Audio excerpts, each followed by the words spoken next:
আরে বটু, শিগগিরই গুড নিউজের ঘোষণা করে দাও। গুড নিউজের থেকেও সুপার নিউজ আছে। এখন আপনারা আমাদেরকে টিভির সাথে সাথে জিও হটস্টারেও দেখতে পাবেন, যেখানে রয়েছে আলটিমেটেড টুনদের হুল্লোড়, প্রিমিয়াম এন্টারটেনমেন্ট আর live sports. Jio Hotstar, the world of infinite পসিবিলিটিজ।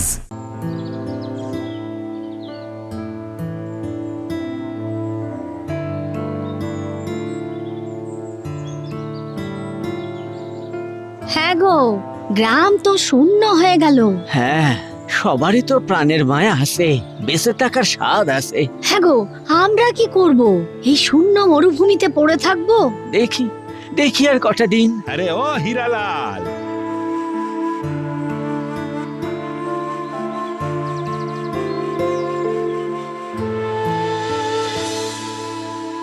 কি ভাবছিস, যাবি না?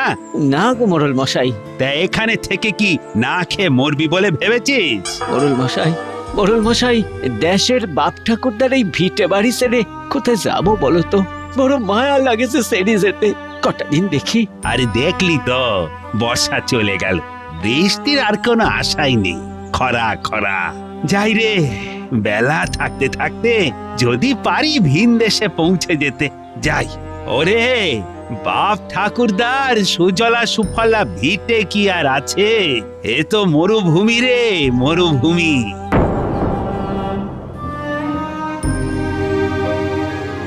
ও চান্দি দিদি, তুমিও চলো না গো আমাদের সঙ্গে।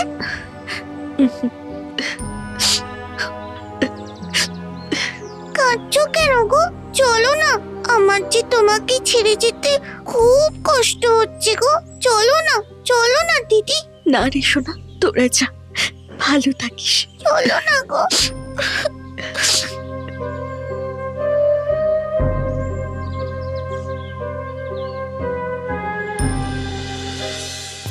এই 3 গুণকে, এই 5 গুণকে, 7 গুণকে, এই 12। কি গো, কি বুঝলে? যা চাল আছে তাতে আমাদের 3 জনের আর মাত্র 7 দিন মতো চলবে। তারপর হ্যাঁ, মাত্র 7 দিন? তারপর জানি না, মাথায় তো কিছুই আসে না। তার মানে আমি যদি না থাকি তাহলে আরো 3 দিন করে বাবা মা খেতে পাবে। আরো 3 দিন, আরো 3 দিনের আয়ু পাবে আমার মা, আমার বাবা।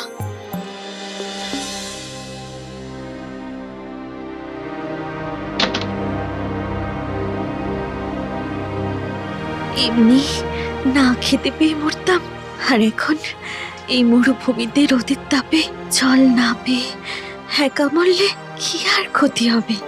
এ বরঞ্চ ভালোই হলো, বাবা মা তো বাঁচুক আরো 3 দিন। উফ, একটু জল, খুব ক্লান্ত লাগছে।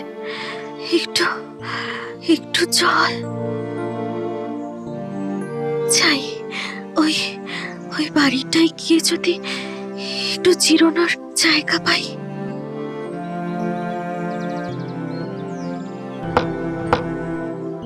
কে আছেন? কেউ আছেন ভেতরে? কি কেউ আছেন? দয়া করে একটু দরজাটা খুলুন না। কেউ আছেন? এরাও নিশ্চয়ই জলের অভাবে গ্রাম ছেড়ে, বাড়ি ছেড়ে চলে গেছে।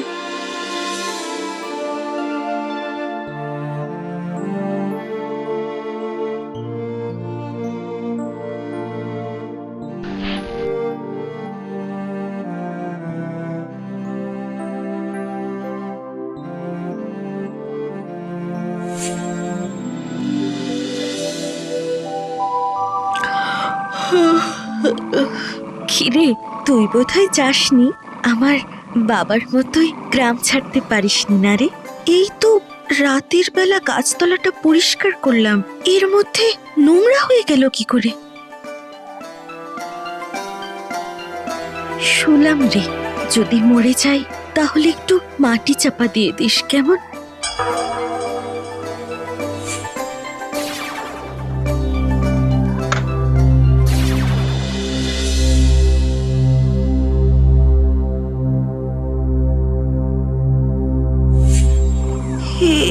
কি এসব কি দিয়ে গেল রে? আয়, আমরা একসাথে খাই। আয়, আজ মাত্র 2 দিন, বাবাদের খাবার হ্যাঁ এখনো আছে।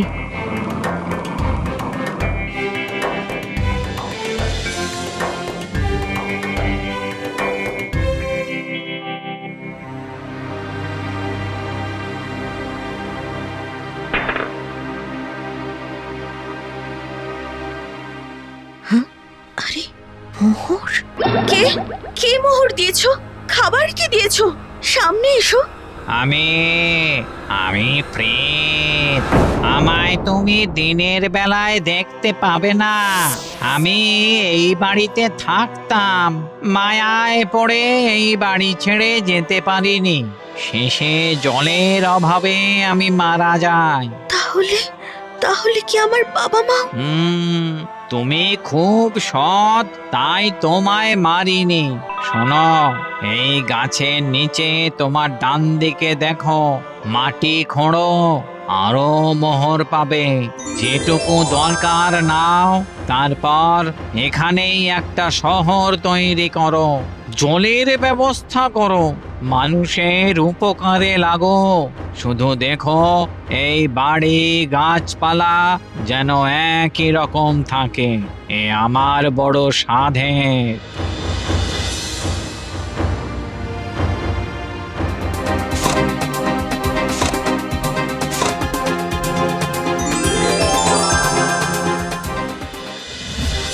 বাবা, বুঝলে, এখানে হবে গভীর কুয়ো, আর এগুলো এগুলো হবে স্যালো মেশিন। পাশেই চাষের জমি, যাতে প্রত্যেক চাষি তার চাষের জল পায়। ঠিক আছে তো? হ্যাঁ হ্যাঁ, ঠিক আছে ঠিক আছে।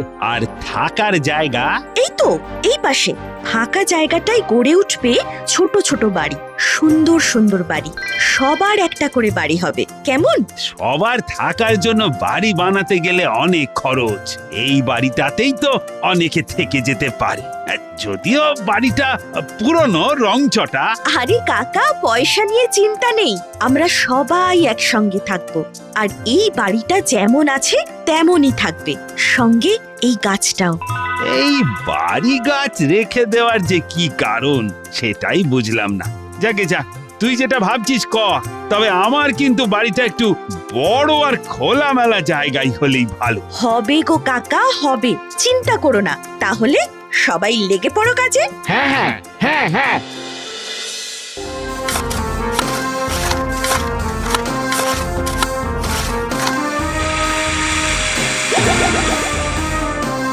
যাই বলো, চান্দ্রেইর জন্য এমন সুন্দর একটা জীবন পেলাম। যা বলেছো ভাই, সত্যি মেয়েটা কেমন ছুটে ছুটে গিয়ে আমাদের ডেকে আনলো। হ্যাঁ, আমার কথা তো কেউ বলছেই না, সবাই তো দেখছি চান্দ্রেইর গুণগানই মুগ্ধ। আর কেমন ঝকঝকে সুন্দর একটা শহর বানালো বলো, দোকান বাজার সব সব পাবে একদম হাতের কাছে। হ্যাঁ, আর সঙ্গে চাষের জল। আর শোন, ওই বাড়িটাও ভেঙে ফেলতে হবে আজ। এই সুন্দর শহরটার সাথে বাড়িটা একেবারেই বেমানা। কেন? চান্দ্রেই যে বললো ওই বাড়িটা একই রকম থাকবে। ছ্যা, ছ্যা, ছ্যা, ছ্যা। তোদের যেমন ভাবনা। বলি, এই গ্রামের মোড়লটা কে? আগে আপনি। তাহলে কার কথা শুনবি? হ্যাঁ, আমার না চান্দ্রেইর? আগে আপনি গ্রামের গুরুজন, আপনার কথাই শুনবো। বেশ, দেখ ওই বাড়িটার কাছে কত গাছ। কেন জানিস? কেন কেন? কারণ জমিটা উর্বর। এই গাছপালা কেটে পরিষ্কার করে দিলে ওখানে আরো ভালো চাষ হবে। বেশ, তাই হবে। তবে এখনই যা।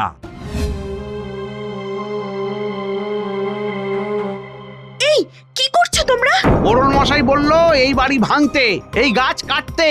না না না, এই বাড়ি ভাঙা যাবে না, এই গাছও কাটা যাবে না, কিছুতেই না। চান্দ্রেই, আমা তোর কুকুরকে। আমি গ্রামের মোড়ল, আমি যা বলছি তাই হবে। কি হলো? যা যা বললাম কর। দাঁড়িয়ে আছিস কেন? যা যা, আগে গাছগুলো কাট। শোনো শোনো, এমন করো না, আমার কথা শোনো। কি হলো? থামলি কেন? কাট।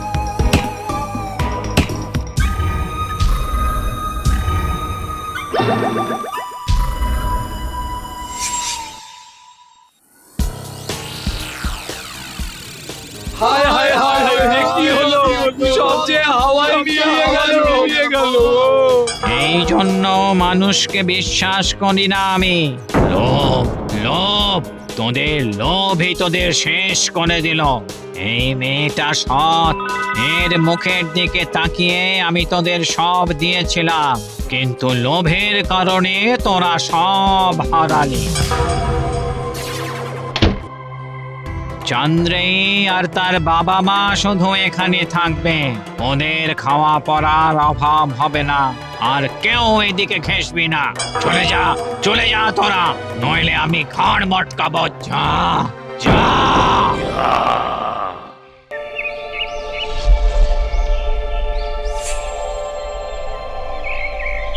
সারা জীবন ঘুরে ঘুরে চাকরি করে গেলাম, আর ঘুরতে ঘুরতে যে কত কিছু দেখলাম তার ইয়ত্তা নেই। তবে একবার যে ঘটনা আমার সাথে ঘটেছিল তার কথা বলতে গেলে আমার গা আজও শিউরে ওঠে। আমার বদলি চাকরি, আর সেবার আমার বদলি হলো দার্জিলিং এ। আমি তো মহা খুশি, আবার আমার চিরকালের পছন্দের পাহাড় দার্জিলিং।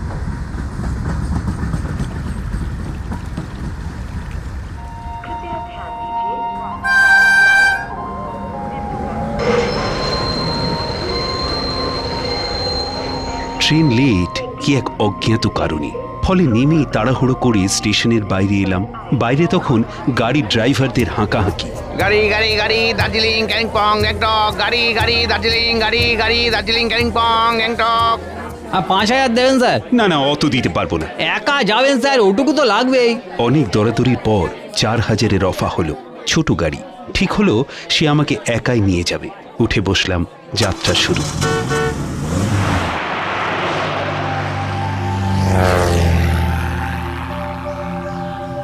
পাহাড়ে আগেও এসেছি, কিন্তু এমন মনোরম ওয়েদার খুব কম পেয়েছি।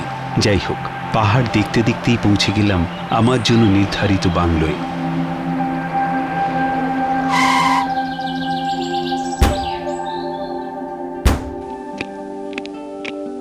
আমার কেয়ারটেকার হাঙ্গু ডুপ্পা নেপালি, সে যেন আগে থেকেই আমার অপেক্ষাতেই ছিল। গাড়ির আওয়াজ শুনে বেরিয়ে এলো।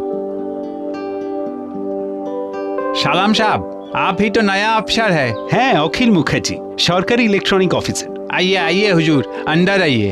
আমার বাংলোটা বেশ ছিমছাম, একার পক্ষে বেশ বড়ই।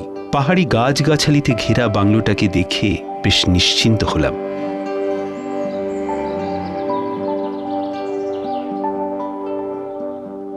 ঘরে ঢুকে ধপধপে সাদা বিছানায় শরীরটাকে এলিয়ে দিলাম। হঠাৎ দরজায় ঠক ঠক। কে? मैं हूँ साहब, खाना लगा दूं? এত তাড়াতাড়ি খেতে হবে জেনে মন খারাপ হলো বটে, তবুও ভাবলাম খেয়ে দিয়ে শুয়ে পড়ি, ক্লান্তি কাটবে।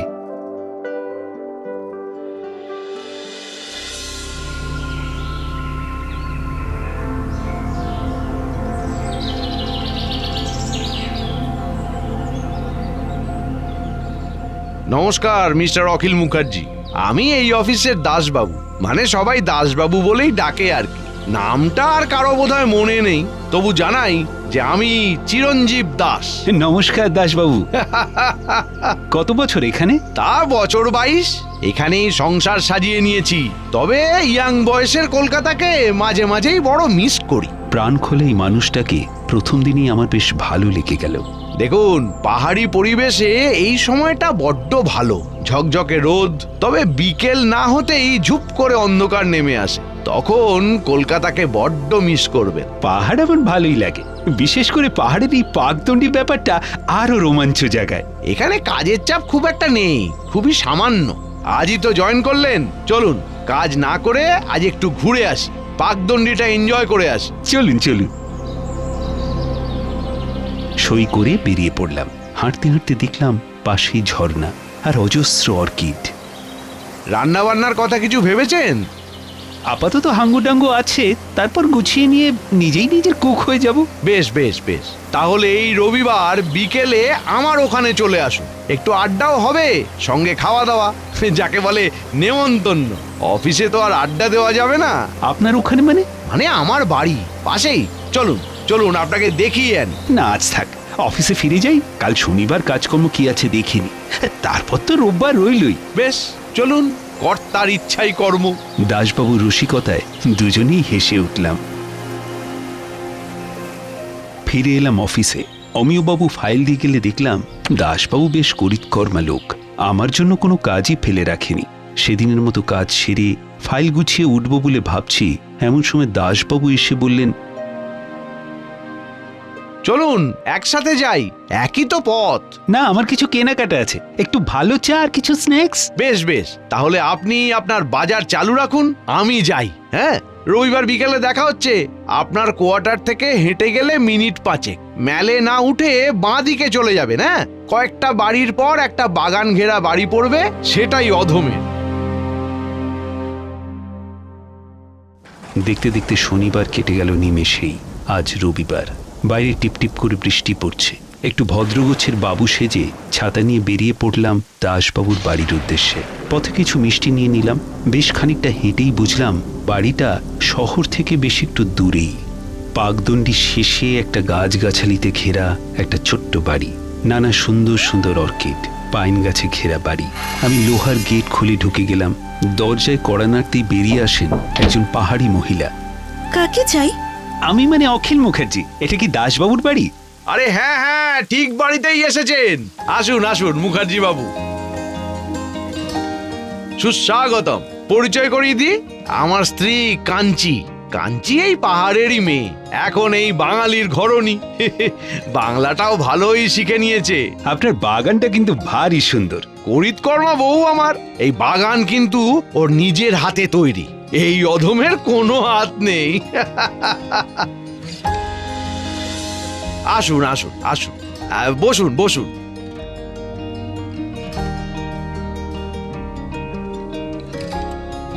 আমি মুরগিগুলো রেখে আছি। ঘরে ঢুকে দেখলাম ঘরটা বেশ সুন্দর সাজানো গোছানো। মনে হলো দাসবাবু বেশ সুখী মানুষ, এমন পাহাড়ি বউ পেয়ে এই নির্জনে বেশ সুখেই আছেন।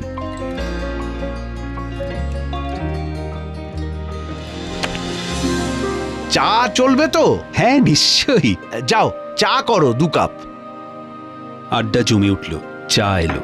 হঠাৎ ভেতর থেকে মুরগির কুকু আওয়াজে চমকে উঠলাম। সেটা দেখে দাসবাবু বললেন, আহ কাঞ্চি, কি হচ্ছে কি? আরে চমকানোর কিছু নেই, কাঞ্চি মুরগি কাটছে। তা ওনাকে কষ্ট না দিয়ে বাজার থেকে কেটে আনলেন না কেন? না ভাই, সেটি হবে না। কাঞ্চি একদম পছন্দ করে না কাটা মাংস। যাকে যাকে, আজ কিন্তু স্রেফ মুরগির মাংস আর জিরা রাইস চলবে তো? হ্যাঁ হ্যাঁ, নিশ্চয়ই নিশ্চয়ই। নানা গল্পে ও কলকাতার খবর জানাতে জানাতে সময় যে কোথা থেকে চলে গেল বুঝলামই না। হঠাৎ ভেতর থেকে আওয়াজ এলো খাওয়ার ঘরে যাওয়ার। ভেতরে গিয়ে কেমন একটা বুটকা গন্ধ পেলাম। খেতে বসে দেখলাম আমার আর দাসবাবুর পাতে একটা করে মুরগির ঠ্যাং। মনে মনে ভাবলাম 2টো মুরগি তাহলে কেন, হয়তো পরের দিনের জন্য। রান্নাটা চমৎকার। এমন সময় বৃষ্টিটাও বেশ ঝমঝমিয়ে নামলো। বাবা, এ তো বেশ জোরে নামলো মনে হচ্ছে। তাই তো দেখছি। তবে আপনারও তো চিন্তার কি আছে মশাই, জলে তো পড়ে নেই, থেকে যাবেন রাতে। আরে অফিস তো নাকের ডগায়, হেঁটেই পৌঁছে যাবেন। দেখা যাক, যদি একান্তই না ধরে তখন না হয় ভাবা যাবে। সে রাতের মতো বৃষ্টি কিন্তু সত্যিই ধরল না, আর আমাকে সে রাতে থেকে যেতে হলো দাসবাবুর আশ্রয়ে। জায়গা বদলে গেলে আমার ঘুম আসতে সময় লাগে। হঠাৎই দাসবাবু ও কাঞ্চির উত্তপ্ত কথাবার্তা কানে এলো। ছি ছি ছি, আমি মানুষটাকে নেমন্তন্ন করে আনলাম, আর তুই কি না?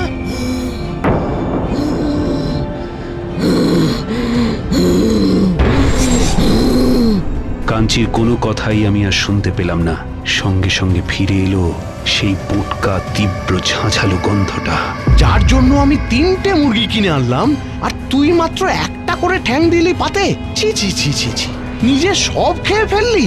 আমি আর কিছু না ভেবে ঘুমিয়ে পড়লাম।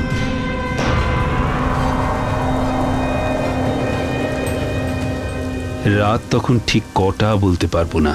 ঘুম ভেঙে গেল মুরগির চিৎকারে। মনে হলো কি যেন মুরগি মারছে, সঙ্গে কাঞ্চির একটা তীব্র আওয়াজ। দেখার জন্য উঠে গেলাম। না, ঠিক দেখতে নয়, কে যেন আমাকে আমার ভিতর থেকে ঠেলে তুলে দিল। কোটি কোটি পায়ে এগিয়ে বাইরে এলাম, আর সঙ্গে সঙ্গে আটকে উঠলাম। আমার পা যেন সেখানে আটকে গেল। কাঞ্চি নখ দিয়ে মুরগির ছাল পালক ছাড়িয়ে মুরগির ঠ্যাং মুখ দিয়ে ছিঁড়ে খাচ্ছে। আমার গা গুলি উঠল, বমি পেল, ওয়াক করে শব্দ করলাম। ঠিক তখনই ঘাড়ে যেন কার ঠান্ডা হাত লাগলো। ফিরে দেখি দাসবাবু। ভেতরে আসুন। আমি প্রচন্ড ভয় নিয়ে মন্ত্রমুগ্ধের মতো দাসবাবুর পেছন পেছন ঘরে ঢুকলাম। ভয় পাওয়ার কিছু নেই, শুধু দেখবেন, দয়া করে দেখবেন যে বাইরে যেন খবরটা না যায়। ও আপনাকে কিচ্ছু করবে না। প্রতিদিনের কাঁচা মাংসের যোগান পেলে ও আর কিছুই বলে না কাউকে। মানে কি যে বলি, ও আসলে মানুষ না পিশাচ আমি জানি না। রক্তের নেশায় ও পাগল হয়ে যায়, তাই প্রতিদিন বাজার থেকে ওকে জ্যান্ত মুরগি এনে দিই। সে কি? কিন্তু আপনি? না, আমি মানুষ, আপনাদের মতোই সাধারণ মানুষ। তাহলে সে অনেক বড় কাহিনী।